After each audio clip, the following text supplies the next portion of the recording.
Hello viewers, কি অবস্থা সবার? আশা করি সবাই অনেক ভালো আছেন। সো আজকে আমি চলে গেছিলাম একটি চিড়িয়াখানায়। না, এটি চিড়িয়াখানা না, এটা একটি পার্ক। যদিও এটাকে চিড়িয়াখানা বানানো হয়েছে। একটি পার্ক কিভাবে চিড়িয়াখানা হলো সেটা একটু পরেই বলছি। এটি হচ্ছে চট্টগ্রাম শহরের আগ্রাবাদে অবস্থিত জাম্বুরি পার্ক। আগে জেনে নিন এই পার্কে আপনারা কিভাবে যাবেন। আগ্রাবাদ মোড় থেকে যে কোনো একটি রিক্সা ড্রাইভারকে বললে ওনারা আপনাকে নিয়ে যাবে জাম্বুরি পার্কে।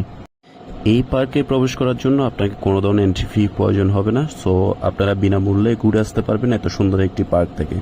এবার বলছি এটা কেন একটি চিড়িয়াখানায় পরিণত হয়েছে। চিড়িয়াখানা বলার কারণ হচ্ছে এই পার্কের সব জায়গায় এই ধরনের টিকটকারদের উৎপাত বেড়েছে। সো আপনি যেখানে যাবেন এই ধরনের টিকটকারদের পাবেন, এজন্য এটাকে একটি চিড়িয়াখানা বলা হচ্ছে। যেহেতু ফ্রাইডে ছিল এজন্য একটু ভিড় ছিল। আর ফ্রাইডে ছাড়া আপনি যে কোনো দিন আপনাদের কোনো ধরনের ভিড়ের সম্মুখীন হতে হবে না। সো আপনারা চাইলেই ঘুরে আসতে পারবেন এত সুন্দর একটি পার্ক থেকে। সবাইকে সাথে থাকার জন্য